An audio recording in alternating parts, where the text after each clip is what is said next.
प्रभु के अनुग्रह के द्वारा जैसे हमने पिछले दिनों से परमेश्वर का वचन अभी तक जो हम सीखते चले आ रहे हैं, इस समय भी हम परमेश्वर का वचन सीखने के लिए जा रहे हैं। कलीसिया के विषय में इस समय हम नंबर 5 सीखेंगे। कलीसिया के विषय में इस समय नंबर 5 सीखेंगे और ये वचनों को नोट करें। नंबर 5 में कलीसिया मसीह का देह है। कलीसिया मसीह का देह है।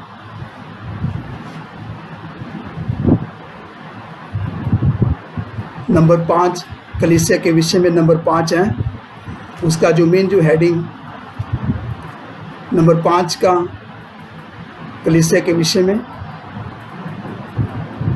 कलीसिया मसीह की देह है।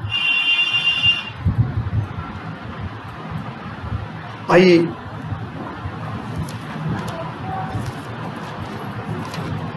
इसमें वचन हम देखेंगे।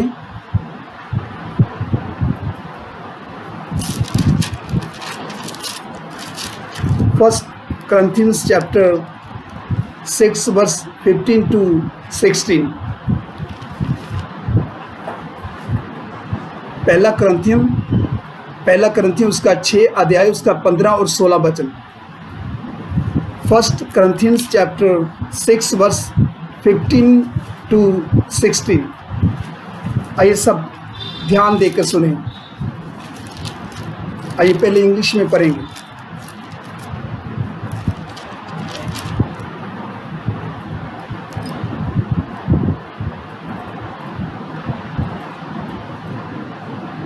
Do you not know that your bodies are members of Christ? Shall I then take the members of a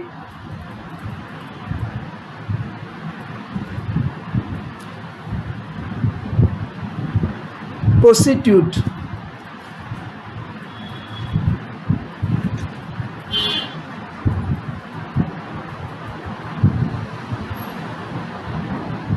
सब थोड़ा ध्यान से सुने। Shall I then take the members of Christ and make them members of a prostitute? Never. Or do you not know that he who is joined to a prostitute becomes one body with her? For as it is written, the two will become one flesh। आइए हिंदी में पढ़ेंगे। क्या तुम नहीं जानते कि तुम्हारी देह मसीह के अंग हैं। तो क्या मैं मसीह के अंग लेकर उन्हें वेश्या के अंग बनाऊं? कदापि नहीं। क्या तुम नहीं जानते? हाँ आगे पढ़ो। क्या तुम नहीं जानते कि जो कोई वेश्या से संगति करता है वह उसके साथ एक तन हो जाता है। क्योंकि लिखा है वह दोनों एक तन होंगे। पौलुस खोलकर इस वचन को कलीसिया को सिखा रहा है और कलीसिया को सिखाते वक्त वो क्या बोल रहा है? कलीसिया क्या है? मसीह का देह है। और यदि मुझको और आप सबको मसीह का अंग बनने का यदि सौभाग्य मिला है तो इसके प्रति हमें कितना सुचेत और जागते रहना है। पौलुस इधर में उसी बात को लेकर खुलकर बता रहा है। क्या मैं मसीह के अंग लेकर, यदि मुझको और आप सबको यीशु मसीह के शरीर का देह में जुड़ने के लिए यदि हमें सौभाग्य मिला है, तो मैं और आप सब यदि मसीह के देह का अंग हैं, तो पौलुस बताता है, क्या मैं मसीह के अंग लेकर कंजरी के मतलब वेश्या के अंग बनाऊं?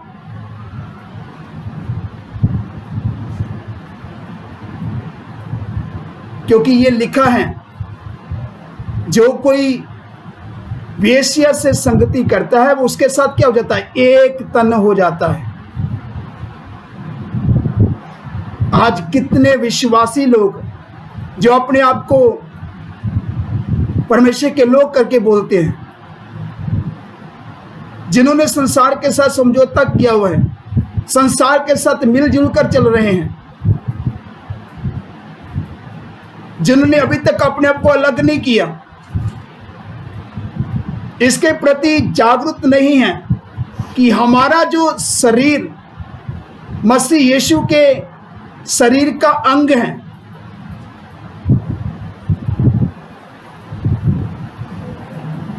तो पौलुस उसी के बारे में सुचेत और खबरदार कर रहा है कलीसिया को। क्या तुम नहीं जानते? अगर किसी को नहीं मालूम तो उनको पौलुस के द्वारा परमेश्वर का आत्मा एक समय था कलीसिया को बोल रहा है, विश्वासी लोगों को बोल रहा है, जैसे इस वर्तमान समय की कलीसियाओं को, विश्वासी जनों को परमेश्वर का आत्मा इस समय बोल रहा है, अगर आप पहले जागृत नहीं हैं तो इस समय आप जागृत हो जाएं और आपका शरीर मसीह यीशु के शरीर का अंग है। आइए फिर से इस वचन को एक बार रिपीट करेंगे हिंदी में। क्या तुम नहीं जानते? क्या तुम नहीं जानते कि तुम्हारी देह मसीह के अंग है? मसीह के अंग हैं। तो क्या मैं मसीह के अंग लेकर उन्हें वेश्या के अंग बनाऊं? कदापि नहीं। क्या तुम नहीं जानते कि जो कोई वेश्या से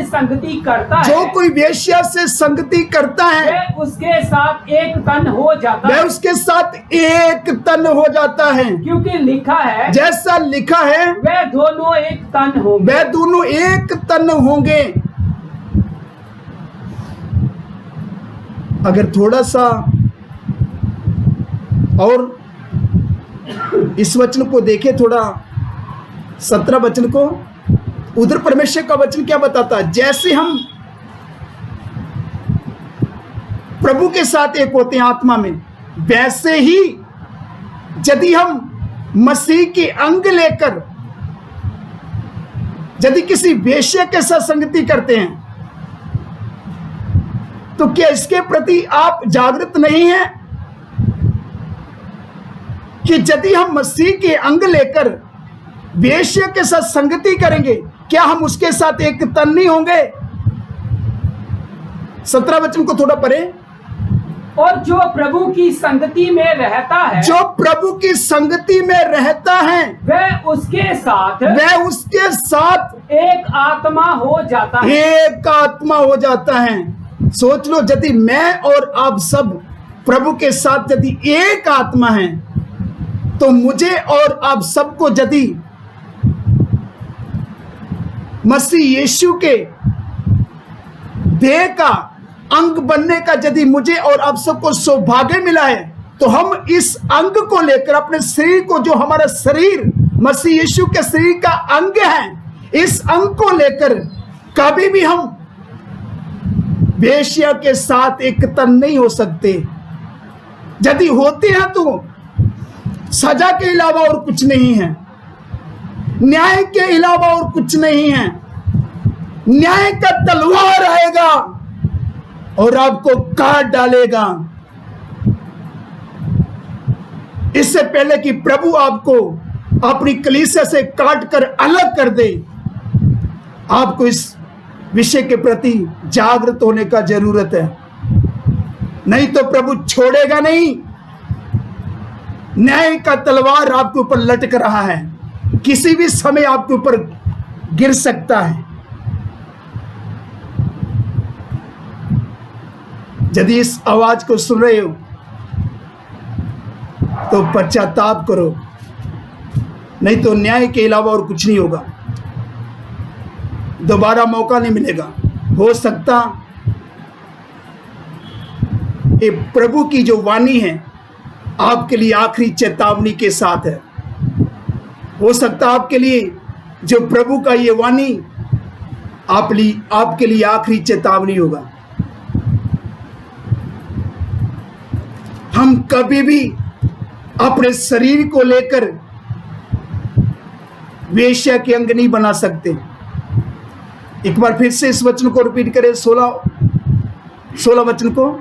क्या तुम नहीं जानते, 15 से पढ़ना शुरू करो। क्या तुम नहीं जानते, क्या तुम नहीं जानते कि तुम्हारी देह मसीह के अंग है। मसीह के अंग है। तो क्या मैं मसीह के अंग लेकर उन्हें वेश्या के अंग बनाऊं? कदापि नहीं। क्या तुम नहीं जानते कि जो कोई वेश्या से संगति करता है मैं उसके साथ एक तन हो जाता है। क्योंकि लिखा है वे दोनों एक तन होंगे। आइए इसके साथ साथ एक वचन और देखेंगे। आइए 1 Corinthians chapter 10 verse 16 to 17।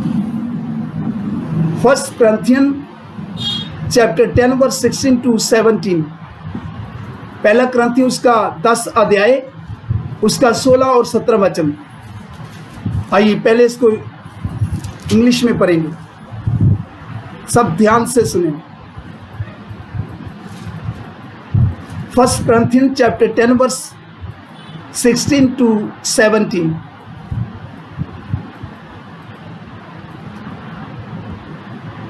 The cup of blessing that we bless, is it not a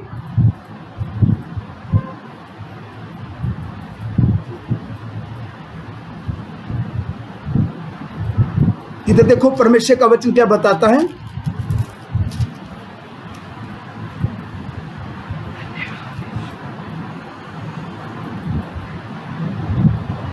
सब थोड़ा ध्यान से सुने।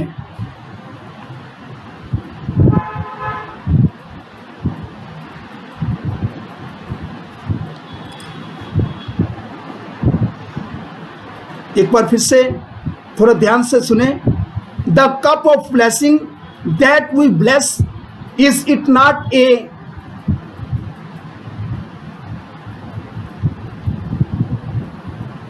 Participation in the blood of Christ? The bread that we break, is it not a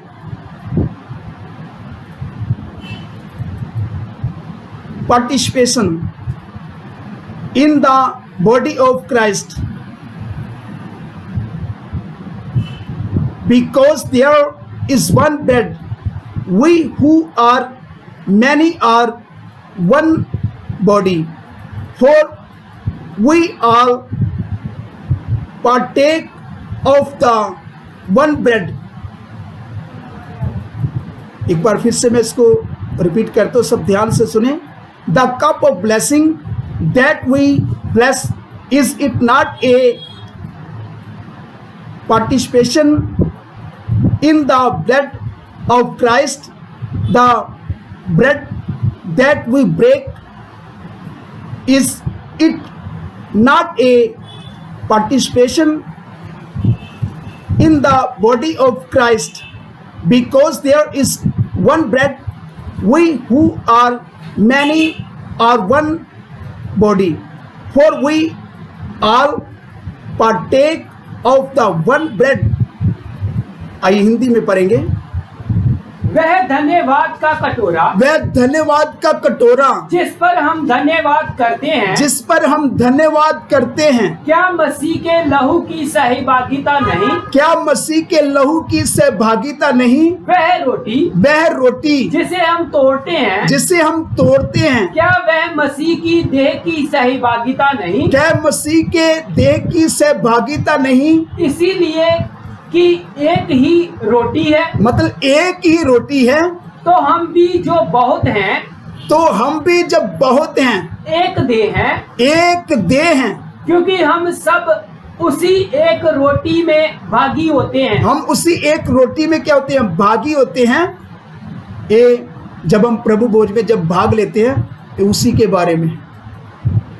तो जब हम प्रभु भोज में भाग लेते हैं तो हम मसीह के साथ एक हो जाते हैं। हमारा मसीह के साथ सहभागिता होने के कारण हम क्या करते हैं? जब रोटी को तोड़कर जब हम अपने मुंह में डालते हैं तो ये कितना गंभीर और कितना गहरा है। ये नॉर्मल बात नहीं है, ये छोटी बात नहीं है, ये बहुत गंभीर है, बहुत गहरा है। तो जब हम प्रभु भोज में भाग लेते हैं तो सोच लो हम मसीह के साथ एक हो जाते हैं। हमारा मसीह के साथ एक संगति होता है। तो जब हमारा मसीह के साथ एक संगति है तो हम उसके साथ एक हैं। तो जब हम धन्यवाद करके जो मसीह का शरीर जो हमारे लिए तोड़ा गया, उसी बात को लेकर जो प्रभु भोज जो हम कलीसिया में चलाते हैं, जो सेवक लोग चलाते हैं, तो जब उस रोटी को तोड़ते हैं धन्यवाद करते हुए, बरकत मांगकर, तो जब हम उसको मुंह में डालते हैं तो ये कितना गंभीर और कितना गहरा है। हमारा मसीह के साथ सहभागिता होने के कारण हम प्रभु भोज में भाग लेते हैं कि हम मसीह में क्या हैं? एक हैं। तो उसी तरह जब हम क्या करते हैं? धन्यवाद के साथ क्या करते हैं? जब हम क्या करते हैं? उस प्याले में से पीते हैं जो यीशु मसीह के नए नियम के अनुसार जो वाचा का लहू है, जिसके द्वारा हमें क्या मिलता है? हमारे पापों से हमें क्या मिलता है? माफी मिलता है। तो जब हमें हमारे पापों से जब माफी मिलता है, तो जब हम उस लहू की वाचा में जब हम भागी होते हैं, उसमें से लेते हैं, जब हम पीते हैं, तो ये इतना आसान नहीं है, बहुत गंभीर और गहरा है। हम उस प्याले में से तब लेते हैं, भागी होते हैं कि मसीह का लहू मेरे लिए क्या किया गया? मेरे लिए क्या किया गया? मेरे लिए बहाया गया। मेरे लिए मसीह का लहू बहाया गया, जिसके द्वारा मुझे मेरे पापों से क्या मिलता है? मुझे माफी मिलता है। तो जब हम उस गंभीरता को नहीं लेते, उसको गंभीरता के साथ नहीं लेते, तो हमारे ऊपर सजा भी गिर सकता है, हमारे ऊपर परमेश्वर का न्याय भी आ सकता है। इसलिए मुझे और आप सबको कितना सुचेत और कितना जागते रहने का जरूरत है। इसलिए परमेश्वर का वचन क्या बताता है कि एक बार फिर से उस वचन को पढ़ें। उस रोटी के बारे में बताया गया है, उस प्याले के बारे में। जी, वह धन्यवाद का कटोरा, वह धन्यवाद का कटोरा जिस पर हम धन्यवाद करते हैं, क्या मसीह के लहू की सहभागिता नहीं? क्या मसीह के लहू की सहभागिता नहीं? वह रोटी जिसे हम तोड़ते हैं, क्या वह मसीह की देह की सहभागिता नहीं? क्या मसीह की देह की सहभागिता नहीं? इसीलिए कि एक ही रोटी है, इसलिए एक ही रोटी है। तो हम भी जो बहुत हैं, तो हम भी जब बहुत हैं, एक देह हैं, एक देह हैं, क्योंकि हम सब उसी एक रोटी में भागी होते हैं। हम सब उसी एक रोटी में क्या होते हैं? भागी होते हैं। आइए इसके साथ साथ कुछ और वचनों को देखेंगे। समय बचाने के लिए खाली इसको हिंदी में पढ़ेंगे। आइए वचन को पढ़ेंगे। 1 Corinthians chapter 12 verse 12 to 27। 1 Corinthians chapter 12 verse 12 to 27।